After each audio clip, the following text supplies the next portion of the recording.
Right now, the way the world treats Chinese people is undergoing a dramatic shift. From Russia to Central Asia and South Korea, the common thread everywhere is rejection. Chinese tourists, once visiting in huge numbers, are no longer even welcomed to enter. Let's look at the big picture of what is happening in each nation. You're watching Decoding China, where we bring you timely analysis and grounded perspectives on today's China. In Russia, Chinese people face police questioning just for walking down the street. Officers use document errors as an excuse to demand fines, raising the price if they complain. Among all foreigners, Chinese are clearly treated as prey. Meanwhile, in Central Asia, specifically Kyrgyzstan, 600 tourist visas were rejected all at once. This is due to security concerns, leading the country to block the influx of Chinese nationals. Furthermore, South Korea sees endless cases of immediate runaways after entry. Tour guests vanish to join underground organizations frequently. Consequently, the Korean government has drastically tightened immigration screening for Chinese people. The backdrop to these simultaneous events is the massive surge in Chinese citizens leaving their country. In just the first quarter of 2025, a staggering 163 million Chinese went abroad. This abnormal figure is something societies simply cannot handle anymore. Plus, Chinese involvement in troubles makes the news, worsening their image. As a result, an atmosphere of caution regarding Chinese people is spreading globally. Of course, many work hard and follow the rules. However, nations look at the overall trends. The number of troublemakers is overwhelmingly high compared to other countries. This is the major reason for Chinese exclusion. The global sentiment is clear. When Chinese people arrive, problems increase. That's why screenings are stricter and entry denials are rising. But why have they become so disliked? By digging into specific incidents, local grievances, and internal troubles, we see the real reasons. Let's look at actual cases in Russia, Central Asia, and Korea. First is Russia, where Chinese are targeted the most. The moment they leave a station, police surround them, demanding documents. Naturally, this isn't a formal check. From the start, the goal is a fine. They tear documents on purpose, claim they are invalid, and demand cash. If you argue, they threaten forced deportation. It is essentially a free-for-all. Chinese people who don't speak Russian have no choice but to give in, making this a daily occurrence. Even worse is the betrayal among Chinese nationals themselves. Students get help finding rooms from compatriots only to be charged exorbitant fees later. Moreover, contracts are often fake, landlords don't exist, and they get suddenly evicted. Russians seeing this conclude that Chinese people deceive their own first. When trust crumbles, police treatment naturally gets harsher. This is one reason why only Chinese are targeted in Russia. Next, let's look at the reality in Kyrgyzstan, Central Asia. The mass rejection of 600 tourist visas is linked to multiple incidents. Major issues included traffic troubles and assault cases caused by Chinese nationals. Videos of them drunk, fighting locals, and provoking police went viral. That's not all. Cases of illegal work under tourist visas increased. Public dissatisfaction exploded over acts that stole local employment opportunities. Furthermore, many Chinese started unlicensed businesses, throwing local markets into chaos. Due to poor hygiene and constant reports, the government moved for a total crackdown. The Kyrgyz government explained it wasn't targeting a specific country, yet all 600 rejected visas were Chinese. While China claimed discrimination, locals coolly viewed it as getting what they deserved.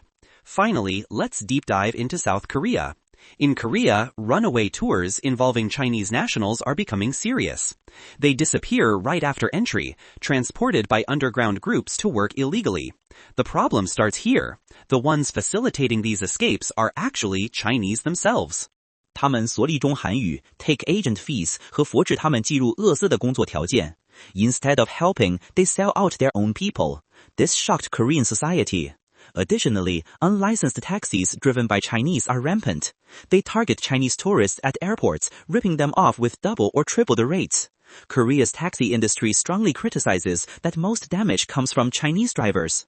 Consequently, the Korean government tightened immigration and strengthened surveillance. The world now recognizes these issues as a common behavioral pattern of Chinese nationals. High rule violations, unlicensed operations, frequent escapes, and scamming peers. Societies judge based on actual experience, not just statistics or data. In short, the experience that Chinese arrivals bring more problems spread, reflecting in policies. What is happening globally isn't simple bullying of Chinese people.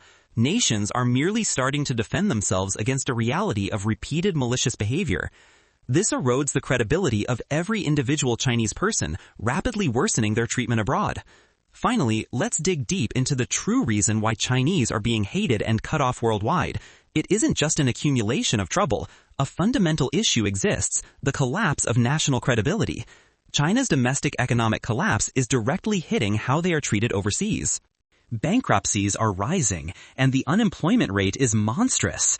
The urban average monthly income is 5,500 yuan, while rural areas see a harsh reality of just 1,500 yuan. With this income, life isn't sustainable, leaving them no choice but to flee abroad. As a result, massive numbers flow out, causing friction in every country. Host societies feel new stress from this Chinese influx. For instance, in Korea, they are criticized for taking local jobs by flooding the low-wage market. In Kyrgyzstan, repeated unlicensed business by Chinese caused local merchant incomes to plummet. When such economic damage piles up, it is natural for vigilance to rise at a national level. Even more serious is the distrust among Chinese people. It is said that Chinese abroad are most wary of none other than their fellow countrymen. They get scammed, funds are stolen, and contracts are fakes. Unscrupulous agents and underground groups solicit in Chinese, making victims of their own people. This internal corruption is the biggest factor, making them look like a dangerous group. The world watches the behavioral pattern of the Chinese group, not individual qualities. In Russia, questioning targets Chinese. In Kyrgyzstan, visas are rejected en masse. In Korea, runaway tours are a social issue forcing strict checks. These are unprecedented measures aimed solely at Chinese nationals. Essentially, the world has clearly switched how it handles them. Why did it come to this? Let's dig deeper. The root cause is the Chinese government's double standard. While acting tough externally, they kept hiding domestic economic deterioration. However, the collapsed economy could not be concealed, and Chinese people are fleeing one after another. Young people specifically say there is no future in their country. Consequently, they flowed into foreign labor markets and tourist spots. This is where cultural issues became glaringly obvious. Not following rules, seeking only personal gain, and deceiving even their compatriots, these actions chain together, only increasing local resentment.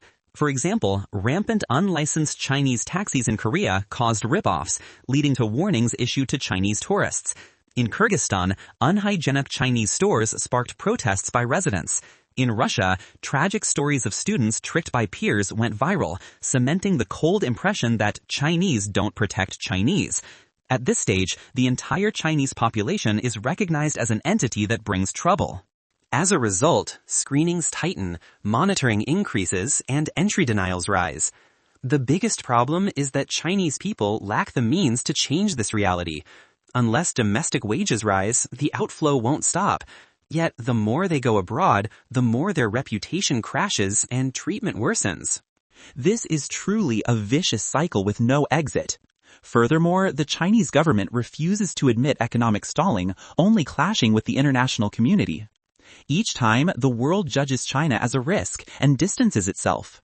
The ones paying the price are the ordinary Chinese citizens abroad. They are targeted for fines, charged excessive fees, and eventually they are even denied entry. Their government doesn't help, the world doesn't trust them, and local societies remain wary.